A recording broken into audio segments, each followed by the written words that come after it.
네, 오늘 신앙생활의 원리 첫 강의를 시작하게 돼서 주님 앞에 감사한 마음이 있습니다. 첫 번째 과목은 영원한 구원이라는 이런 그 제목으로 말씀을 드리겠습니다. 신앙생활의 원리는 구원받은 성도들의 그 영적 성장의 기초를 세우기 위한 그런 과정입니다. 그래서 첫 번째 생각하고 있는 것은 이제 막 각구원받은 우리 성도님들 이제 거듭나서 하나님의 말씀을 읽으면서 주님과 교제 가운데 있는 초신자들을 위해서 말씀을 준비했습니다. 그러니까 우리가 이제 구원받았지만은 이제 구원받은 것으로 끝나는 것이 아니라 구원받은 이 믿음이 계속 자라야 되겠죠. 그래서 우리의 그 신앙생활의 기본적인 원리를 잘 모르면은 성장이 안 되기 때문에 이런 그 기본 과정을 잘 배우는 것이 필요하기 때문입니다. 또 두 번째 목적은 구원받은 지 오래되었지만은 이렇게 성장이 되어 있지 않은 그런 분들이 또 많이 계세요. 구원받은 지 오래되었는데 성장이 안 되었다는 건 뭐냐 하면은 신앙의 기초가 세워지지 않았기 때문에 그렇게 된 것입니다. 그래서 그러한 그 기초 과정을 좀 더 확실하게 다질 수 있는 그런 기회를 제공하기 위해서 신앙생활의 원리를 강의하게 됐습니다. 물론 그렇다고 해서 무슨 어떤 심오한 진리나 뭐 새로운 진리를 전하는 뭐 그런 것은 결코 아닙니다. 여러분들이 다 이미 알고 있는 것들이고 또 많이 들어본 말씀들입니다. 어떤 면에서 아주 기본적이지만 그러나 아주 중요한 말씀들입니다. 그래서 말씀을 이제 배우다 보면은 우리가 이제 그리스도인으로서 성장하는 데 필요한 그런 기초적인 그런 토양을 갖추게 될 것이라고 이렇게 생각이 됩니다. 또 우리가 이 구원받는 목적은 단순하게 죄사함으로 끝나는 것이 아니기 때문에 단순히 뭐 예수님 믿고 천국 가는 뭐 그런 것이 아니고 더 중요한 것은 현재 우리가 살아가면서 그리스도인으로서 가치 있는 삶을 살아가는 것. 그럼으로 인해서 하나님께 영광을 돌리는 이런 삶이 아주 중요한 것이고 또 이제 우리를 구원하신 주님을 우리가 배우고 닮아가는 이런 삶의 패턴이 중요하기 때문입니다. 그럼 이제 우리의 신앙생활 속에서 이제 가장 중요한 기초가 무엇일까요? 그건 뭐 이제 구원받는 것이죠. 구원받지 않으면 이제 우리가 신앙생활을 할 수가 없지요. 물론 이제 오늘날 이 기독교계 안에서 구원받지 않고 이제 이 교회 생활하는 분들도 많이 있는데 사실 구원받기 전에 그러한 그 교회 생활은 신앙생활이라기보다는 종교 생활을 하게 되는 것입니다.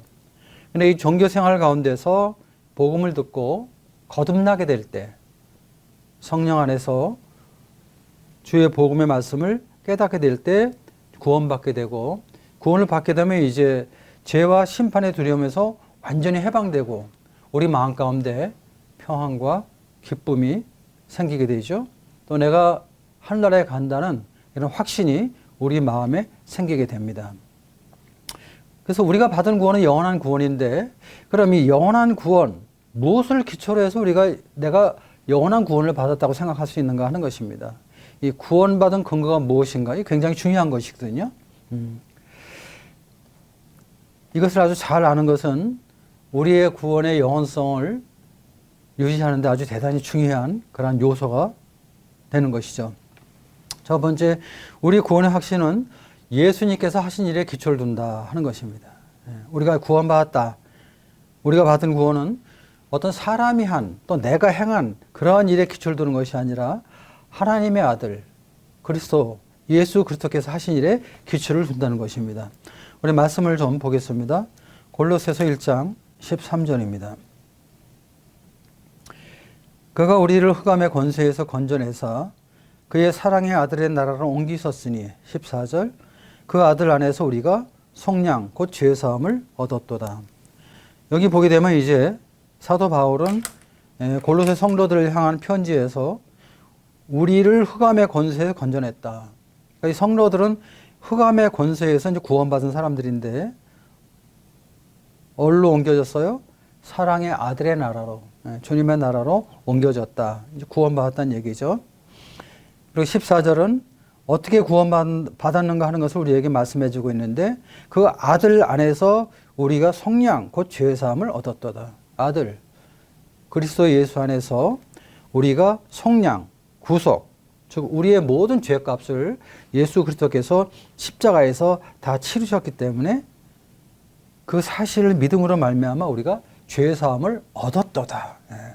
얻을 것이다 그런 것이 아니라 얻었도다 이렇게 분명하게 말씀을 하고 있습니다. 또 우리 한 말씀 더 찾아보겠습니다. 히브리서 9장 12절입니다. 히브리서 9장 12절 말씀. 염소와 송아지의 피로 하지 아니하고 오직 자기의 피로 영원한 속죄를 이루사 단번에 성소에 들어가셨느니라. 염소와 송아지의 피로 하지 아니하고, 구약 시대 때는 이스라엘 백성들이 죄에서 용서받기 위해서 짐승의 피가 필요했죠. 그래서 뭐 양이나 염소나 송아지의 피로 이제 제사장한테 가서 속죄 의식을 치르면은 죄가 용서됐습니다. 근데 이제 구약 시대 때 짐승의 피로 죄성을 받았는데 그것은 뭐예요? 한 번 죄사함 받는 것입니다. 한 번. 그렇기 때문에 또 죄를 지으면 또 제사장 앞에 가서 또 제사를 지내야 되는 것이죠. 그런데 이 구약 시대 때 많은 번제물로 드렸던 그런 양들이나 염소는 사실은 하나님의 어린 양 예수 그리스도를 상징하는 그림자적인 그러한 모습이죠. 그런데 이제 신약 시대 때 바로 하나님의 어린 양이 직접 오셔서 십자가에서 자기 피로 모든 죄값을 치르셨기 때문에 히브리서 기자는 말하기를 오직 자기의 피로 영원한 속죄를 이루었다. 영원한 속죄. 단번 속죄가 아니라 한 번 죄사함 받는 것이 아니라 예수님의 피로 영원한 속죄를 이루었다는 것입니다. 그러므로 말미암아 단번에 성소에 들어갔느냐. 단번에 우리가 구원받았다는 것을 우리에게 분명히 말씀을 하고 있습니다. 또 우리 베드로전서 3장 18절 말씀을 보면은 그리스도께서도 한 번 죄를 위하여 죽으사 의인으로서 불의한 자를 대신하셨으니 이는 우리를 하나님 앞으로 인도하려 하심이라 이렇게 증거하고 있습니다. 그러니까 그리스도께서 십자가에서 돌아가신 것은 우리의 죄를 위해서 한 번 돌아가신 것입니다. 그런데 주님은 의인이시잖아요. 그래서 의인으로서 불의한 자를 대신하셨는데 그 이유는 무엇입니까? 우리를 하나님 앞으로 인도하기 위해서 그렇게 하신 것입니다. 그래서 우리가 구원받은 것은 어떤 사람의 일이나 또 어떠한 이 세상의 일 속에서 구원받은 것이 아니라 하나님의 아들 예수님께서 십자가에서 이루신 사역의 근거에서 우리가 구원을 받는다는 것입니다. 그래서 우리의 구원은 영원하다는 것입니다. 두 번째 우리가 받은 구원은 이 하나님의 약속에 기초를 둔다는 것입니다. 하나님의 약속. 이 성경은 이제 구약 성경과 신약 성경으로 되어 있잖아요. 구약은 무엇입니까? 예수님 오시기 전에 하나님께서 사람들과 약속한 말씀이 바로 구약 성경입니다. 신약은요? 신약은 예수님 오신 이후에 하나님께서 사람들과 약속한 말씀입니다. 그래서 이제 우리의 구원은 성경에 기록되어 있는 이 하나님의 약속과 연관이 되어 있습니다. 그러니까 하나님의 약속에 기초를 둔다는 것입니다. 그럼 어떠한 말씀을 우리에게 허락하셨나 우리 한번 생각해 보겠습니다. 우리가 잘 아는 말씀 요한복음 1장 12절을 보겠습니다.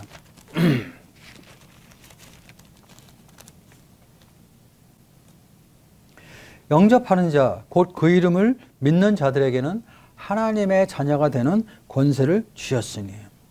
영접하는 자, 곧 그 이름을 믿는 자들에게는 하나님의 자녀가 되는 권세를 주셨다. 그래서 이제 우리가 이 구원받는 것은 예수 그리스도를 믿는 믿음에 의해서 구원을 받는 것이죠. 근데 그 믿는 자들에게 어떻게 된다고 그랬어요? 하나님의 자녀가 되는 권세를 주셨다고 이렇게 약속을 하고 있습니다. 그래서 누구든지 하나님의 아들 예수 그리스도께서 십자가에서 이루신 십자가의 사역을 믿을 때, 십자가에 못 박힌 예수 그리스도를 나의 주님으로 영접하게 될 때 우리는 하나님의 자녀가 되는 놀라운 특권을 얻게 되는 것입니다. 이것은 어떤 사람의 말이 아니라 또 어떤 세상의 이론이 아니라 하나님의 아들, 하나님께서 우리에게 하신 말씀이죠. 또 우리 아주 잘 아는 말씀, 요한복음 3장 16절 말씀. 하나님이 세상을 이처럼 사랑하사 독생자를 주었으니 이는 그를 믿는 자마다 멸망하지 않고 영생을 얻게 하려 하심이라. 자, 하나님이 세상을 사랑하셨다고 말씀하고 있습니다. 하나님이 세상을 어떻게 사랑하셨냐? 이처럼 사랑하셨다. 그럼 하나님이 세상을 사랑하셨다는 건 무슨 의미가 있을까요? 하나님이 뭐 세상에는 뭐 무슨 돈을 사랑하셨겠습니까? 아니면 뭐 이 세상에 있는 무슨 권세나 뭐 명예를 사랑하셨겠습니까? 그것이 아니라 하나님의 사랑한 것은 이 땅에 사는, 이 세상에 사는 사람들의 영혼이죠. 예. 사람들을 사랑하셨는데 어떻게 사랑하셨느냐? 독생자를 주셨다. 독생자. 하나님의 외아들 그리스도를 세상 사람을 위해서 십자가에 내어주셨다. 예수님께서 모든 사람들의 죄를 대속하시기 위해서 생명을 십자가에서 내어주셨다는 것입니다. 왜 그렇게 하셨어요? 이는 그를 믿는 자마다 멸망하지 않고 영생을 얻게 하려 하십니다. 네. 믿는 자마다 멸망하지 않고 영생을 얻게 하기 위해서 그렇게 하셨다는 것입니다. 그래서 이제 믿음으로 구원을 받는 것이죠. 믿음으로. 또 이제 5장 24절 말씀. 내가 진실로 진실로 너에게 이르노니 내 말을 듣고 또 나 보내신 이를 믿는 자는 영생을 얻었고 심판에 이르지 아니하나니 사망에서 생명으로 옮겼느니라. 아주 참 놀라운 말씀인데요. 이 말씀을 통해서 많은 영혼들이 구원의 확신을 갖고 구원받은 그런 말씀입니다. 내가 진실로 진실로 너에게 이른다. 예수님께서 직접 하신 말씀이죠. 진실로 진실로 이렇게 두 번 말씀하셨는데 아주 이 말씀이 너무나 중요하기 때문에 강조하기 위해서 이렇게 말씀하셨습니다. 그럼 그 내용은 뭡니까? 내 말을 듣고 또 나 보내신 이를 믿는 자는 영생을 얻었고 예수 그리스도의 말씀을 듣고 또 예수님을 보내신 하나님을 믿게 될 때 하나님께서 그 믿는 자들에게 무엇을 줍니까? 영생을 준다는 것입니다. 영생을 얻었고 영생을 얻을 것이고 그런 어떤 미래적인 약속이 아니라 영생을 얻었다. 믿는 순간에 영생이 내 안에 들어오게 된 것입니다. 그렇기 때문에 영생을 얻은 사람은 심판을 받지 않죠. 그렇기 때문에 사망에서 생명으로 옮겼느니라. 그러니까 지옥에서 천국으로 옮겼느니라. 이렇게 이 말씀을 생각해 볼 수 있습니다. 또 한 구절 더 보겠습니다. 요한복음 6장 47절입니다. 진실로 진실로 너에게 이르노니 믿는 자는 영생을 가졌나니 내가 곧 생명의 떡이니라. 진실로 진실로 아주 예수님 또 이것도 강조하셨죠. 그러니까 어떤 내용을 강조하셨어요? 너희에게 이르노니 믿는 자는 영생을 가졌다. 네. 믿는 자는 영생을 가졌다. 그래서 우리가 영생이라는 것은 구원이라는 것은 우리가 이제 죽어봐야 아는 것이 아니라 많은 분들이 우리가 죽은 다음에 내가 구원받는 것을 알 수 있다. 내가 영생 얻은 것을 알 수 있다. 이렇게 이제 잘못 생각을 하시는데 지금 이렇게 이제 제가 소개해드리는 말씀을 보게 될 때 영생을 얻었고 영생을 가졌고 이런 말씀을 보게 될 때 예수를 믿게 될 때 이미 영생을 가진 것입니다. 영생을 얻은 것입니다. 그러니까 이 구원받은 것은 우리가 죽은 다음에 아는 것이 아니라 내가 정말 성령님의 역사하심으로 인해서 거듭나게 될 때 성령의 도우심으로 예수 그리스도가 나의 주시며 나의 하나님인 것을 마음에 믿게 될 때 우리는 내 안에 영생을 얻은 것을 내가 확신할 수 있는 것입니다. 또 내가 영생을 가진 것을 내가 확인할 수 있는 것입니다. 그래서 이 성도들의 구원은 하나님의 약속에 기초를 두는 것입니다. 어떤 세상 사람의 이론이나 세상의 어떠한 이 사람들의 어떠한 그런 사상에 기초를 두는 것이 아니라 하나님께서 우리에게 약속한 말씀에 기초를 두는 것입니다. 바로 이 성경은 하나님께서 우리와 약속한 말씀이죠. 그 다음에 세 번째, 이제 우리를 구원하시는 분이 하나님이신데 우리가 이제 구원받은 것을 확신할 수 있는 것은 하나님의 성품에 기초를 두는 것입니다. 그러니까 하나님이 어떠한 분인가 하는 것을 우리가 아는 것이 참 필요한데 성경에 보게 되면 이 하나님은 거짓말 할 수 없는 분이시거든요. 거짓말 할 수 없는 분이 우리에게 말씀을 하셨기 때문에 우리는 이제 우리의 구원에 대해서 확신을 갖게 되는데, 우리 민수기 23장 말씀 보겠습니다. 민수기 23장 19절입니다. 하나님은 사람이 아니시니 거짓말을 하지 않으시고 인생이 아니시니 후회가 없으시도다. 어찌 그 말씀하신 바를 행하지 않으시며 하신 말씀을 실행하지 않으시랴. 예. 하나님은 사람이 아니시기 때문에 거짓말하지 아니하신다는 것이죠. 또 인생이 아니기 때문에 후회가 없으시다. 사실 뭐 사람들은 많이 거짓말하잖아요. 거짓말 안 하는 사람이 없잖아요. 사람들은. 그러나 하나님은 사람이 아니기 때문에 거짓말을 하지 아니하시는 분이죠. 하나님의 성품의 특징입니다. 그렇기 때문에 이 하나님은 거짓말을 하지 않는 진리의 하나님이기 때문에 우리는 하나님의 성품에 기초를 두어서 우리가 받은 구원이 확실한 것을 깨닫게 되는 것입니다. 그래서 우리가 이제 영원한 구원을 우리가 확신하기 위해서는 중요한 게 뭐냐면 내가 무엇을 근거로 구원을 받았는가 하는 것입니다. 내가 무엇을 근거로 내가 구원받았다는 믿음을 갖고 있냐 하는 것입니다. 오늘 많은 사람들이 자기 어떤 행위나 어떤 종교적인 그런 경력, 또 어떠한 이 세상 사람들의 어떤 생각, 그런 이론, 뭐 이런 것들에 기초를 두는 경우가 많이 있어요. 그럴 때는 구원받을 수 없는 것입니다. 설령 구원의 확신을 나름대로 가지다 할지라도 그러한 구원은 바로 흔들리게 돼 있어요.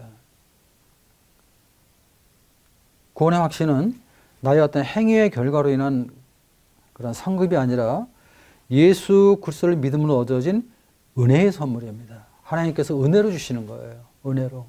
은혜가 뭡니까? 받을 자격이 없는 사람에게 하나님께서 그냥 거저 주시는 거예요. 왜? 사랑하기 때문에. 사랑하기 때문에 하나님께 주시는 은혜의 선물이죠.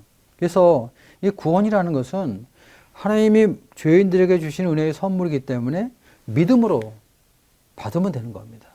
감사함으로 받으면 되는 거예요. 자, 우리가 이러한 구원을 받은 것은 전적인 하나님의 은혜인 것을 생각하게 될 때 우리 하나님 앞에 감사를 돌립니다. 그 다음 우리가 이제 생각해 보는 것은 구원의 수단인데요. 그럼 어떻게 해서 우리가 구원을 받았을까? 어떤 구원의 방법에 대해서 좀 생각을 한번 해보겠습니다. 첫 번째 우리가 생각해 보는 것은 우리가 구원받을 수 있었던 것은 하나님께서 우리를 창세 전에 우리를 선택하셨다는 것입니다. 이게 참 놀라운 것인데요. 우리 요한복음을 보겠습니다. 요한복음 6장을 한번 보겠습니다. 6장 44절입니다. 나를 보내신 아버지께서 이끌지 아니하시면 아무도 내게 올 수 없으니 오는 그를 내가 마지막 날에 다시 살리리라. 주님께서 이제 하신 말씀인데요. 나를 보내신 아버지께서 이끌지 아니하시면 아무도 내게 올 수 없다. 그러니까 이 하나님께서 우리를 주님께로 이렇게 인도해 주지 아니하시면은 우리가 구원을 받을 수 없다는 얘기예요. 그러니까 주님이 우리를 인도하셨기 때문에 우리가 구원을 받았다는 것입니다. 15장에 보면 더 놀라운 말씀이 있는데요. 15장 16절입니다. 너희가 나를 택한 것이 아니요 내가 너희를 택하여 세웠나니 이는 너희로 가서 열매를 맺게 하고 또 너희 열매가 항상 있게 하여 내 이름으로 아버지께 무엇을 구하든지 다 받게 하려 함이라. 너희가 나를 택한 것이 아니요 내가 너희를 택하여 세웠나니. 우리는 구원받았을 때 뭐 내가 예수님을 택한 것처럼 생각하죠. 내가 예수님 믿고 내가 예수님 택했고. 근데 성경은 말하기를 너희가 나를 택한 것이 아니고 내가 너희를 택했다고 이렇게 말씀을 하고 있습니다. 그러니까 하나님께서 우리를 부르시고 인도하시고 우리를 선택하셨기 때문에 우리가 구원을 받은 것이지 우리가 뭐 예수님을 선택하고 우리가 뭐 믿고 그런 게 아니라는 것입니다. 그러니까 구원의 주체가 내가 아니라 하나님이시다. 우리 주 예수님이시다 하는 것을 우리 마음 가운데 항상 기억할 필요가 있죠. 또 우리 로마서에 있는 말씀 한 절 또 보겠습니다. 로마서 8장 29절입니다. 하나님이 미리 아신 자들을 또한 그 아들의 형상을 본받게 하기 위하여 미리 정하셨으니 이는 그로 많은 형제 중에서 맏아들이 되게 하려 하심이라. 또 미리 정하신 그들을 또한 부르시고 부르신 그들을 또한 의롭다 하시고 의롭다 하신 그들을 또한 영원하게 하셨느니라. 여기 보면 하나님이 미리 아신 자들을 또한 그 아들의 형상을 본받게 하기 위해서 어떻게 했다고요? 미리 정하셨다. 하나님이 예정하셨다는 거죠. 창세 전에 하나님께서 우리를 선택하시고 우리를 예정하시고 우리를 작정하셨어요. 그래서 우리가 구원을 받은 것입니다. 그래서 이렇게 주님께서 우리를 예정해 놓으셨기 때문에 예정해 놓으신 사람들을 주님이 부르시고 또 예수님을 믿음으로 말미암아 주님 앞에 나온 사람들을 주님이 의롭다 하시고 그 다음에 의롭다 하신 그들을 어떻게 하세요? 영원하게 하셨다. 예, 영원하게 하셨다. 이렇게 말씀하고 있는 것입니다. 그래서 우리가 구원받은 것은요, 하나님께서 우리를 선택하셨기 때문에, 하나님께서 우리를 예정하셨기 때문에, 주님께서 우리를 인도하셨기 때문에 우리가 구원을 받았다는 것입니다. 그러니까 우리가 구원받은 게 뭐 우연히 구원받은 게 아니에요. 하나님이 창세 전부터 우리를 기억하셨다는 것입니다. 참 너무나 놀라운 사실이죠. 참 이러한 주님의 은혜가 우리가 구원받은 이런 것들을 잘 생각하고 묵상해 볼 때 하나님이 얼마나 은혜로우신 분이고 하나님이 얼마나 자비로우시고 사랑이 크신 분인가 하는 것을 우리 마음 가운데 깊이 깨닫게 되고 그럴 때 우리 마음이 우리 주님 앞에 감동을 받게 되고 참 주님을 사랑하게 되는 것입니다. 에베소 1장 4절에 봐도 창세전에 그리스도 안에서 우리를 택했다 이렇게 말하고 있습니다. 그래서 하나님께서 우리를 선택하셨기 때문에 우리가 구원을 받았다는 것입니다. 두 번째는요. 우리가 구원받는 것은 하나님의 은혜입니다. 우리 에베소에 있는 말씀 보겠습니다.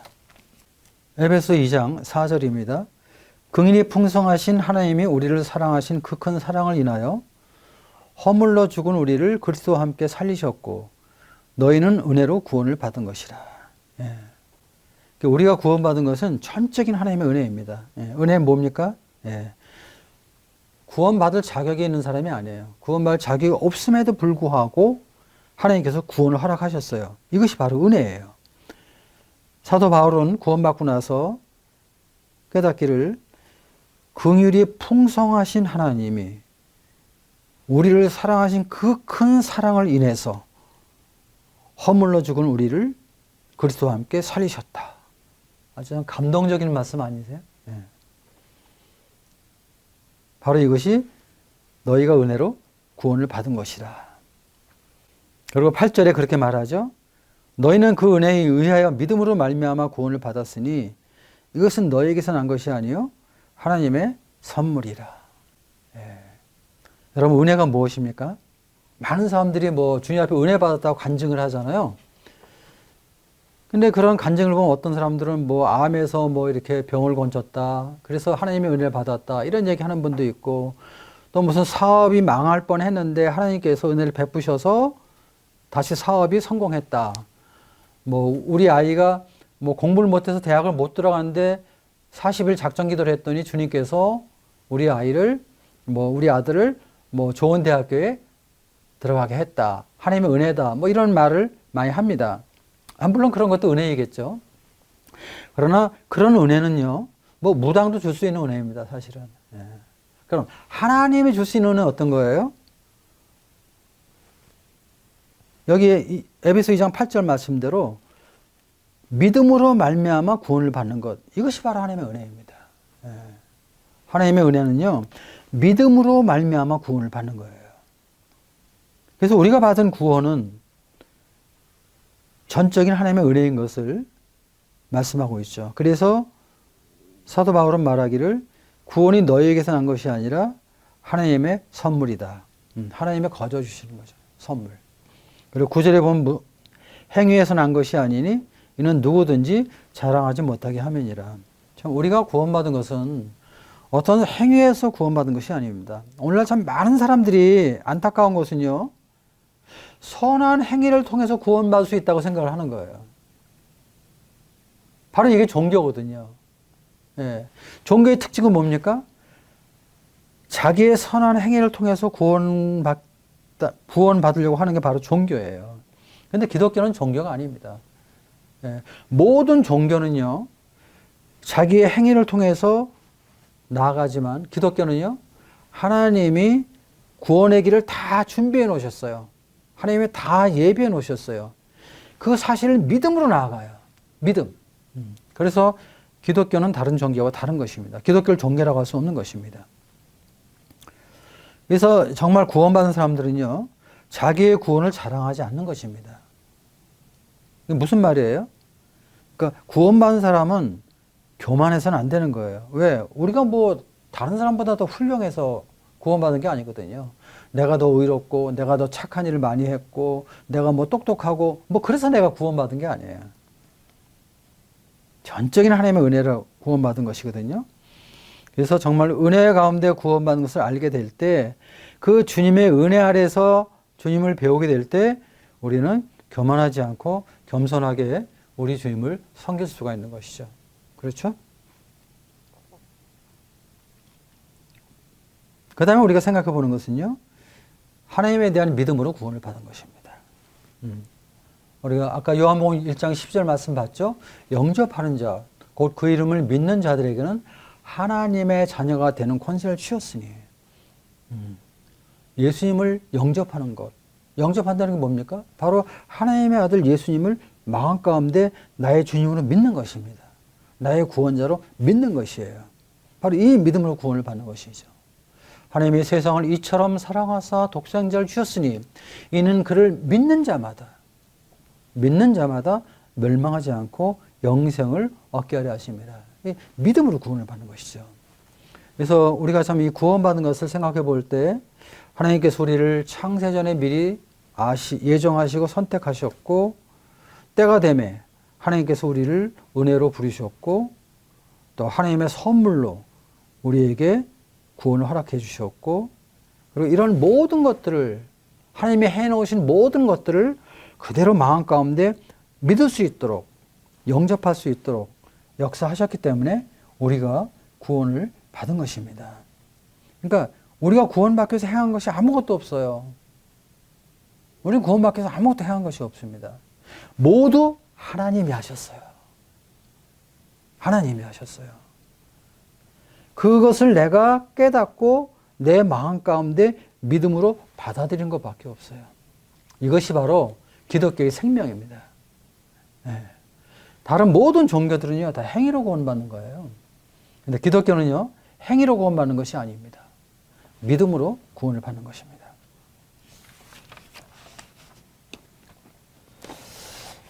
그 다음에 이제 우리가 생각해 보는 것은 이제 구원을 받고 주님을 섬기다 보면은 어떤 때 구원받은 것을 의심하는 경우가 있어요. 어떤 회의가 들 때가 있습니다. 내가 정말 구원받았나? 이렇게 의심이 들 때가 있어요. 물론 이것은 이제 어떤 느낌, 어떤 감정상 그렇게 이제 의심이 들어올 수 있는 것인데요. 그렇지만 정말 구원받은 사람은 어떤 의심이 들어올 수는 있지만 그렇다고 해서 그 구원 자체가 잊어버리는 것은 아닙니다. 잃어버리는 것은 아니에요. 없어지는 것은 아닙니다. 정말 이 성령님의 역사 속에서 구원받은 그런 구원은 영원한 구원이기 때문에 없어질 수가 없어요. 그럼에도 불구하고 우리 그리스도인들이 주님을 섬기면서 어떤 감정이나 느낌으로 구원을 의심할 수가 있어요. 어떨 때 그럴까요? 첫 번째, 구원받은 그리스도인들이 죄 속에 거할 때 구원에 의심이 들어옵니다. 사실 우리가 그 구원받기 전에는요, 뭐 이렇게 죄를 짓고 뭐 이렇게 나쁜 생각, 나쁜 일 하는 거에 대해서 뭐 이렇게 크게 어렵지 않았습니다. 그냥 뭐 자연스럽게 넘어갔어요. 근데 구원받게 되면 그 특징이 뭐냐면 죄를 일단 싫어하게 돼요. 어둠을 밀쳐내는 힘이 우리 안에 있어요. 그것이 바로 구원받은 생명의 능력이거든요. 과거에 우린 그런 게 없었어요. 그래서 우리가 이 구원받고 나서 죄 속에 거할 때 우리 마음에 기쁨이 없거든요. 마음에 부담이 있어요. 또 구원받은 사람들 마음은 양심이 아주 밝아지죠. 양심도 밝아질 뿐 아니라 또 구원받은 사람들 안에는 성령이 거하신단 말이에요. 성령님이. 근데 이 죄를 짓게 되면 성령이 부담을 갖게 돼요. 그래서 우리 마음 가운데 기쁨이 없죠. 그래서 우리는 항상 주님 앞에서 나 자신을 살펴보면서 내 안에 무슨 죄가 없는가 하는 것을 잘 보고, 이러한 죄가 있을 때 우리 이러한 것들을 바로바로 버려야 되는 거죠. 자백할 필요가 있어요. 성경은 그런 것들을 하나님 앞에 자백하고 회개할 것을 말씀하고 있습니다. 우리 잘 아는 말씀 요한일서 1장 9절을 보겠습니다. 요한일서 1장 9절 말씀. 만일 우리가 우리 죄를 자백하면 그는 미쁘시고 의로우사 우리 죄를 사하시며 우리를 모든 불의에서 깨끗하게 하실 것이요. 우리 구원받은 성도들도 죄를 지을 때가 있어요. 죄를 전혀 안 짓는 것은 아닙니다. 그런데 그 죄를 짓게 되었을 때 우리 마음 가운데 어려움이 생기거든요. 평안이 없어요. 기쁨이 없어요. 주님과 우리의 관계, 화목의 관계가 이렇게 깨어지게 되거든요. 그래서 이 부분을 해결하기 위해서 어떻게 해야 돼요? 사도 요한은 우리에게 말하기를 우리 죄를 자백하면, 우리 죄를 자백하라는 거예요. 하나님 앞에 회개하라는 거예요.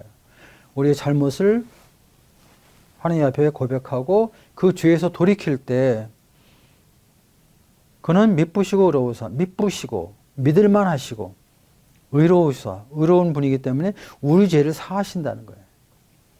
그래서 우리를 모든 불의에서 다시 깨끗하게 회복을 시켜주시는 거예요. 회복. 그러므로 인해서 하나님과 다시 교제할 수 있는 그런 은혜의 길을 주님께서 허락하신다는 것입니다. 참, 이 말씀은 얼마나 참 우리에게 축복이 되는 말씀인지 몰라요. 사실 우리가 구원받고도 우리가 본의 아니게 죄를 지을 때도 있고 또 유혹 때문에 우리가 죄를 선택할 때도 있습니다. 죄를 짓게 되는데 죄를 짓게 되면요, 우리 마음에 아주 어두워지잖아요. 그리고 주님 앞에 기도도 안 되고 말씀도 읽어지지가 않고 읽어도 뭐가 깨달아지지가 않잖아요. 예배도 못 드리게 되고 참 우리 마음이 너무나 어렵게 되잖아요. 우리가 이걸 해결할 수 있는 길이 없잖아요. 근데 주님께서 이 말씀을 하시는 거예요. 우리가 우리 죄를 자백하면 그는 미쁘시고 의로우사 우리 죄를 사하신다는 거예요. 그래서 모든 무리에 다시 우리를 깨끗게 해주셔서 거룩하신 하나님과 내가 다시 교제할 수 있도록 하나님께서 은혜를 베푸신다는 것입니다. 참 너무나 참 감사한 일이죠. 두 번째는 우리가 영적으로 게으를 때 이런 일이 생깁니다. 영적으로 게으르다는 것은 뭡니까? 영적인 활동에 무관심한 거예요. 그럼 영적인 활동에 무관심하다는 것은 뭐에 관심이 있다는 거예요? 육신적인 생각, 육적인 활동, 여기에 관심이 있는 거예요. 그래서 어떤 육신적으로 원하는 것들을 행하고 또 어떤 육신적인 생각, 또 내가 육신적으로 즐겨하는 것, 이런 것들을 자꾸 행하면서 세상과 짝짓게 될 때 어떻게 돼요? 우리의 영적인 생명력은 힘을 잃어가게 된단 말이에요. 영적인 활동에 무관심하게 되면은 우리 마음속에 어려움이 생기는 거예요. 내가 구원받은 게 맞아? 구원받았는데도 구원받기 전에 옛날처럼 막 살아가는 거예요. 그랬더니 어떻게 돼요? 내가 믿음으로 예수님을 영접한 건 틀림없는데 이러면서 이제 시험이 드는 거예요. 사실 우리가 구원받았을 때 우리에게 새로운 생명이 있는 거거든요. 우리 안에 새 생명이 있어요. 우리가 구원받은 것은 옛 성품이 이렇게 개선돼서 새 생명을 갖는 게 아니잖아요. 옛 성품이 옛 성품대로 있고 또 새 생명이 내 안에 있단 말이에요. 근데 새 생명에게 양식을 주느냐 아니면 옛 성품에게 양식을 주느냐에 따라서 우리는 그리스도인으로서 합당한 삶을 살기도 하고 또 육신적인 삶을 살기도 하고 그렇게 되는 것입니다. 근데 새 생명의 양식은 뭐예요? 하나님의 말씀이에요. 이 하나님의 말씀을 많이 먹여야 돼요. 그 성경을 읽고 또 암송하기도 하고 공부도 하고 또 말씀도 배우기도 하고 이런 영적인 활동이 있어야 되는 거예요. 또 하나님 앞에 기도하고 또 주님을 의지하고 또 주님께 예배드리고 또 주님의 일에 같이 성도들과 함께 봉사하고 또 하나님의 교회 모임에 잘 참석하고 뭐 이러면서 이제 우리가 영적으로 이제 힘을 얻고 또 생명을 갖고 또 영적인 활동을 하게 되는데 우리가 영적으로 게을러질 때 이런 것들이 무관심하는 거예요. 그럼 뭐예요? 자꾸 육신적으로 살면 어떻게 돼요? 옛 성품이 힘을 얻게 돼요. 그럼 내가 옛 성품이 지배를 받잖아요.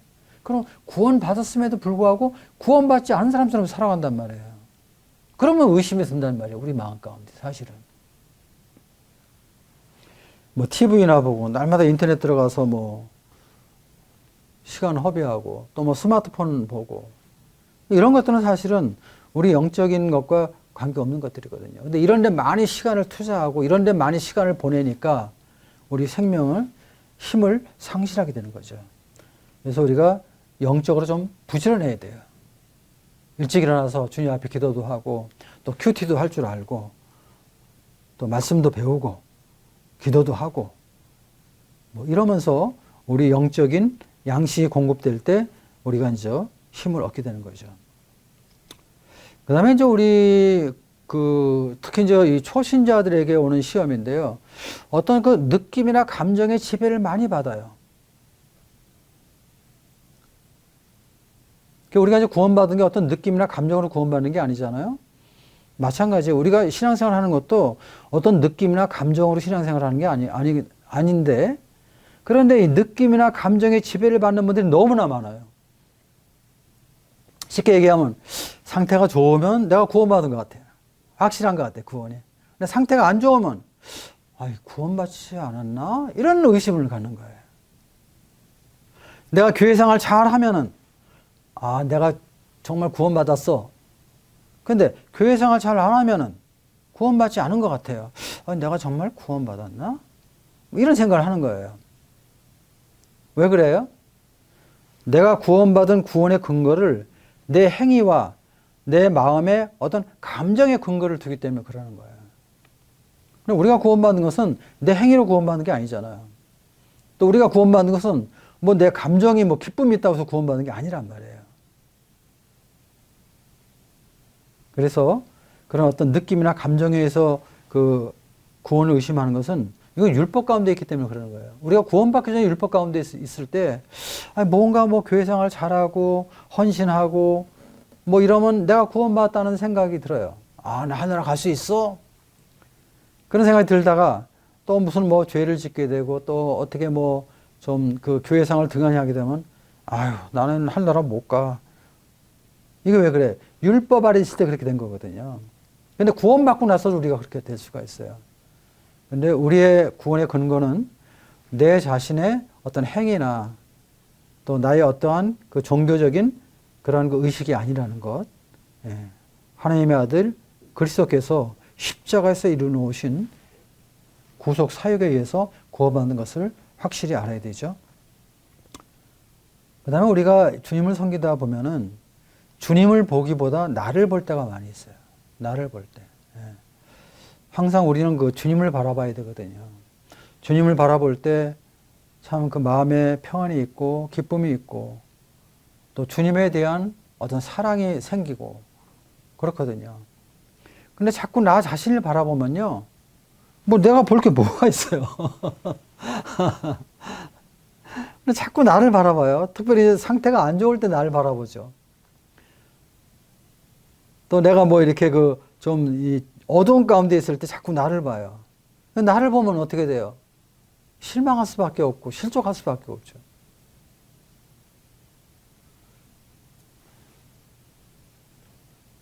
우리는 항상 믿음의 주, 우리의 믿음의 주가 되시는 그리스도를 바라보게 될 때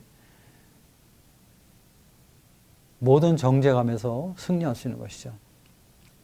그 다음에 이제 마지막으로 생각해 보는 것은 다른 성도와 자꾸 비교를 하는 거예요.